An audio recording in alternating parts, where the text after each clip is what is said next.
"Would you trust me with your studs?" she asked him in a voice that could be heard throughout the quadrangle, with a smile that was for him alone.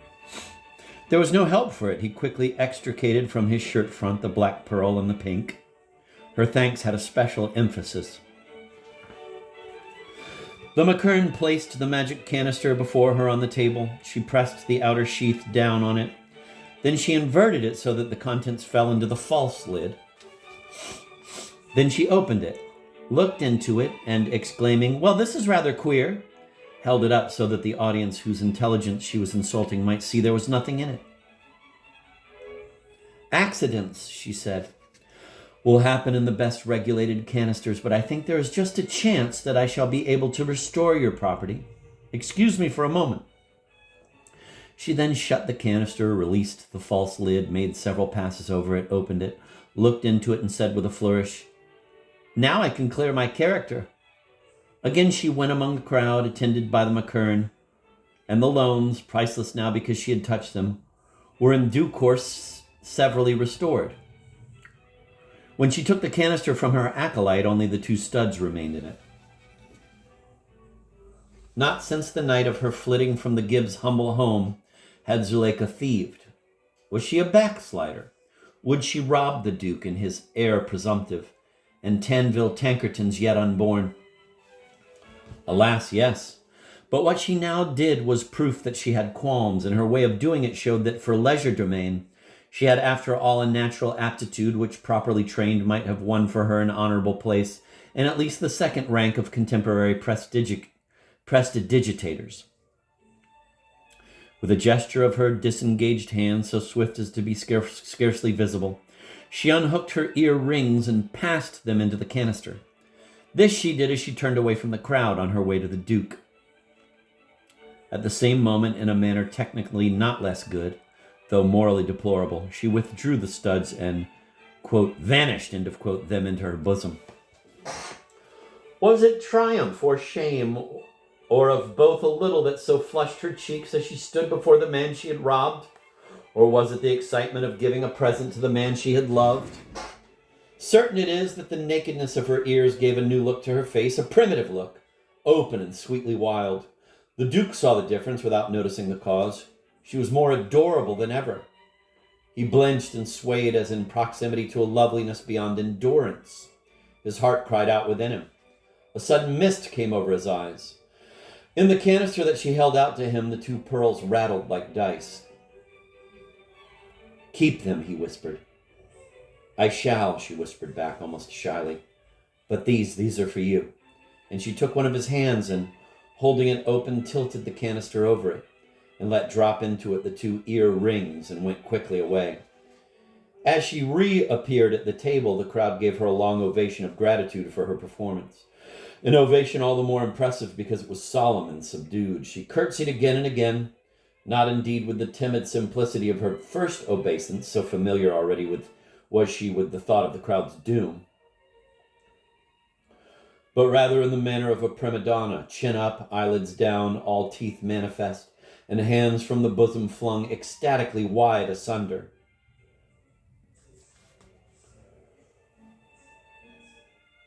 You know how at a concert a prima donna who has just sung insists on shaking hands with the accompanist and dragging him forward to show how beautiful her nature is, into the applause that is for herself alone. And your heart, like mine, has gone out to the wretched victim. Even so would you have felt for the McKern when Zuleika, on implied assumption that half the credit was his, grasped him by the wrist and, continuing to curtsy, would not release him till the last echoes of the clapping had died away. The ladies on the steps of the hall moved down into the quadrangle, spreading their resentment like a miasma.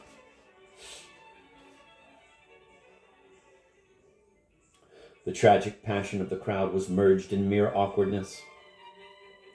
There was a general movement towards the college gate. Zuleika was putting her tricks back into the great casket, the McKern assisting her. The Scots, as I have said, are a shy race, but a resolute and a self-seeking. This young chieftain had not yet recovered from what his heroine had let him in for, but he did not lose the opportunity of asking her to lunch with him tomorrow. Delighted, she said, fitting the demon egg cup into its groove. Then, looking up at him, "Are you popular?" she asked. "Have you many friends?" He nodded. She said he must invite them all. This was a blow to the young man who, at once thrifty and infatuate, had planned a luncheon à deux. "I had hoped," he began. "Vainly," she cut him short. There was a pause. "Whom shall I invite, then? I don't know any of them. How should I have preferences?" She remembered the Duke. She looked round and saw him still standing in the shadow of the wall. He came towards her. "Of course," she said hastily to her host. "You must ask him." The McKern complied. He turned to the Duke and told him that Miss Dobson had very kindly promised to lunch with him tomorrow. "And," said Zuleika, "I simply won't unless you will." The Duke looked at her. Had it not been arranged that he and she should spend his last day together? Did it mean nothing that she had given him her earrings? Quickly drawing about him some remnants of his tattered pride, he hid his wound and accepted the invitation. "It seems a shame," said Zuleika to the McKern, "to ask you to bring this great heavy box all the way back again, but those last poor rags of pride fell away now." The Duke threw a prehensile hand on the casket and, coldly glaring at the McKern, pointed with his other hand towards the college gate. He and he alone was going to see Zuleika home. It was his last night on earth, and he was not to be trifled with. Such was the message of his eyes. The Scotsman's flashed back a precisely similar message. Men had fought for Zuleika, but never in her presence. Her eyes dilated. She had not the slightest impulse to throw herself between the two antagonists. Indeed, she stepped back so as not to be in the way. A short, sharp fight. How much better that is than bad blood. She hoped the better man would win, and do not misjudge her. She rather hoped this man was the Duke. It occurred to her, a vague memory of some play or picture, that she ought to be holding aloft a candelabra of lit tapers. No, that was only done indoors and in the 18th century. Ought she to hold a sponge? Idle, these speculations of hers, and based on complete ignorance of the manners and customs of undergraduates. The Duke and the McKern would never have come to blows in the presence of a lady. Their conflict was necessarily spiritual. And it was the Scotsman, Scots though he was, who had to yield. Cowed by something demoniac and the willpower pitted against his, he found himself retreating in the direction indicated by the Duke's forefinger. As he disappeared into the porch, Zuleika turned to the Duke. "You were splendid," she said softly. He knew that very well. Does the stag in his hour of victory need a diploma from the hind?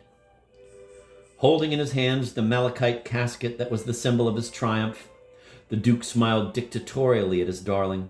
He came near to thinking of her as a chateau. Then, with a pang, he remembered his abject devotion to her. Abject no longer, though. The victory he had just won restored his manhood, his sense of supremacy among his fellows. He loved this woman on equal terms.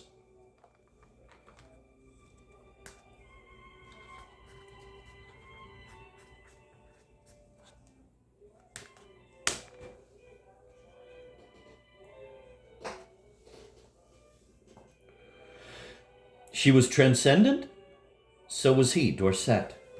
Tonight, the world had on its moonlit surface two great ornaments, Zuleika and himself. Neither of the pair could be replaced. Was one of them to be shattered? Life and love were good. He had been mad to think of dying. No word was spoken as they went together to Salt Cellar. She expected him to talk about her conjuring tricks. Could he have been disappointed? She dared not inquire, for she had the sensitiveness, though no other quality whatsoever, of the true artist.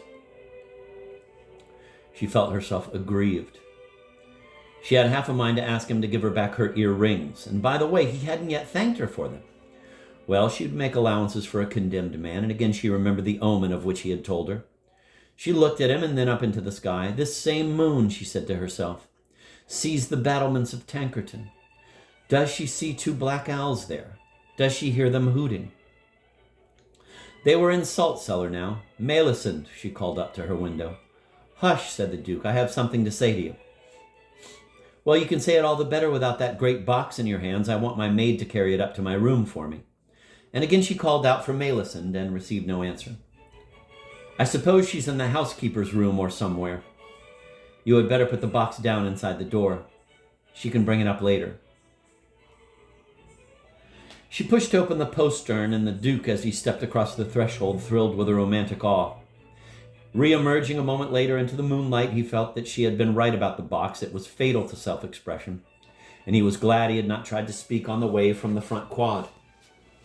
The soul needs gesture, and the Duke's first gesture now was to seize Zuleika's hands in his. She was too startled to move. "Zuleika," he whispered. She was too angry to speak, but with a sudden twist, she freed her wrists and darted back. He laughed. "You are afraid of me, or you are afraid to let me kiss you because you are afraid of loving me. This afternoon, here, I all but kissed you. I mistook you for death. I was enamored of death. I was a fool. That is what you are.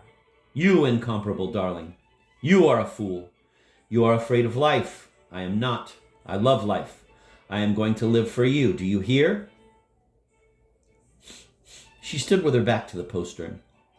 Anger in her eyes had given place to scorn. "You mean," she said, "that you go back on your promise? You will release me from it. You mean you are afraid to die? You will not be guilty of my death. You love me. Good night, you miserable coward." She stepped back through the postern. "Don't, Zuleika, Miss Dobson, don't. Pull yourself together. Reflect, I implore you. You will repent." Slowly, she closed the postern on him. "You will repent. I shall wait here under your window." He heard a bolt rasped into its socket. He heard the retreat of a light tread on the paven hall. Jesus.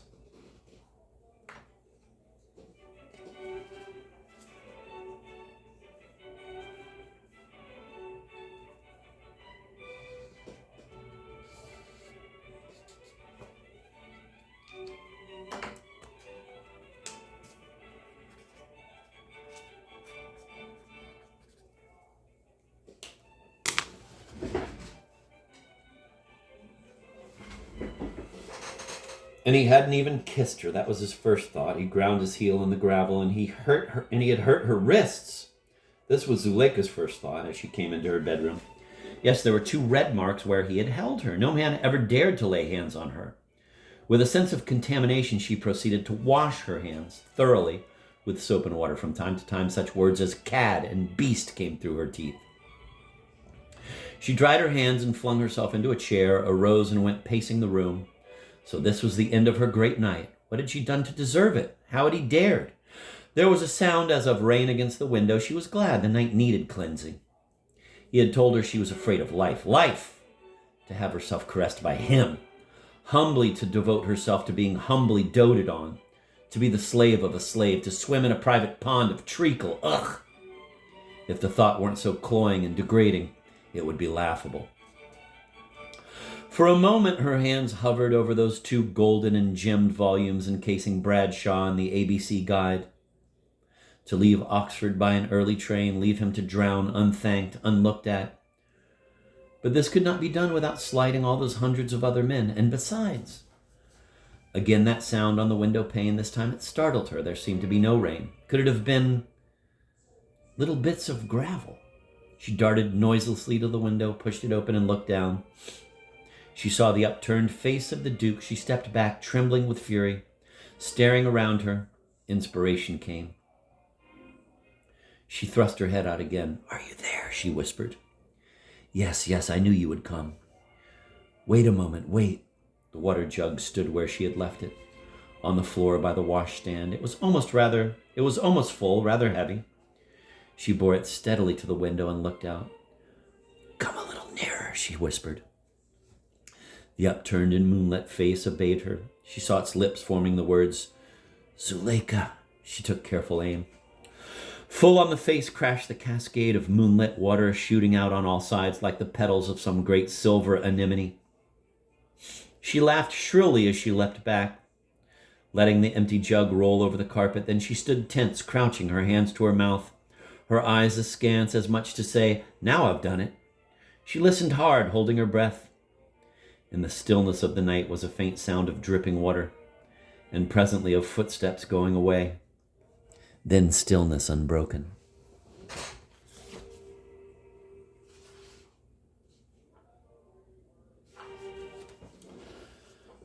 I said that I was Cleo's servant, and I felt when I said it that you looked at me dubiously and murmured among yourselves. Not that you doubted I was somewhat connected with Cleo's household. The lady after whom I have named this book is alive and well known to some of you personally, to all of you by repute. Nor had you finished my first page before you guessed my theme to be that episode in her life which caused so great a sensation among the newspaper reading public a few years ago. It all seems but yesterday, does it not? They are still vivid to us, those headlines. We have hardly yet ceased to be edified by the morals pointed in those leading articles. And yet very soon you found me behaving just like any novelist, reporting the exact words that passed between the protagonists at private interviews, aye, and the exact thoughts and emotions that were in their breasts. Little wonder that you wondered.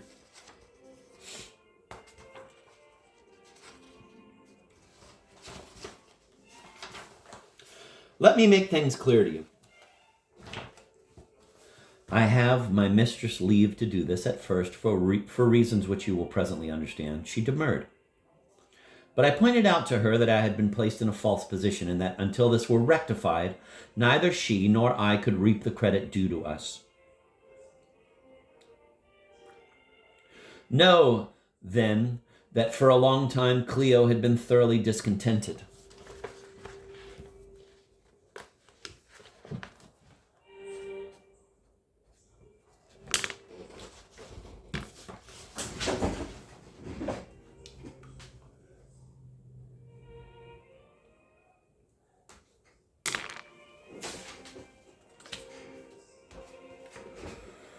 She was happy enough, she says, when first she left the home of Pyrrhus, her father, to become a muse. On those humble beginnings she looks back with affection. She kept only one servant, Herodotus. The romantic element in him appealed to her. He died, and she had about her a large staff of able and faithful servants, whose way of doing their work irritated and depressed her. To them, apparently, life consisted of nothing but politics and military operations, things to which she, being a woman, was somewhat indifferent. She was jealous of Melpomene. It seemed to her that her own servants worked from without at a mass of dry details which might as well be forgotten.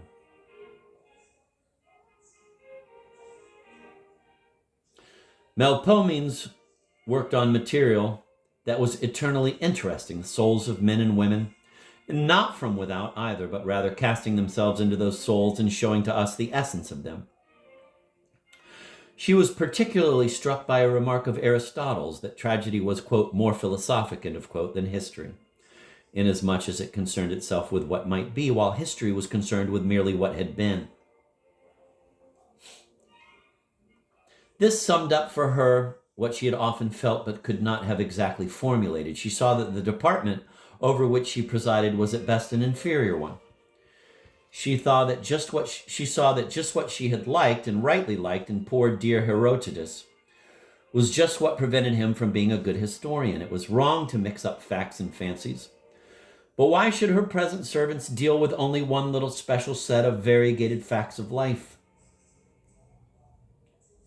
It was not in her power to interfere. The 9, by the terms of the charter that Zeus had granted to them, were bound to leave their servants in absolutely free hand. But Cleo could at least refrain from reading the works which, by a legal fiction, she was supposed to inspire. Once or twice in the course of a century, she would glance into this or that new history book, only to lay it down with a shrug of her shoulders. Some of the medieval chronicles she rather liked. But when, one day, Pallas asked her what she thought of the decline and fall of the Roman Empire, her only answer was, quote, ostis toia ecce in edone ecce in edone toia, end of quote. Parentheses, for people who like that kind of thing, that is the kind of thing they like, end of quote. This she did let slip. Generally, throughout all the centuries, she kept up a pretense of thinking history the greatest of all the arts. She always held her head high among her sisters, It was only on the sly that she was an omnivorous reader of dramatic and lyric poetry. She watched with keen interest the earliest developments of the prose romance in Southern Europe. And after the publication of, quote, Clarissa Harlowe, end of quote, she spent practically all her time in reading novels. It was not until the spring of the year 1863 that an entirely new element forced itself into her peaceful life. Zeus fell in love with her.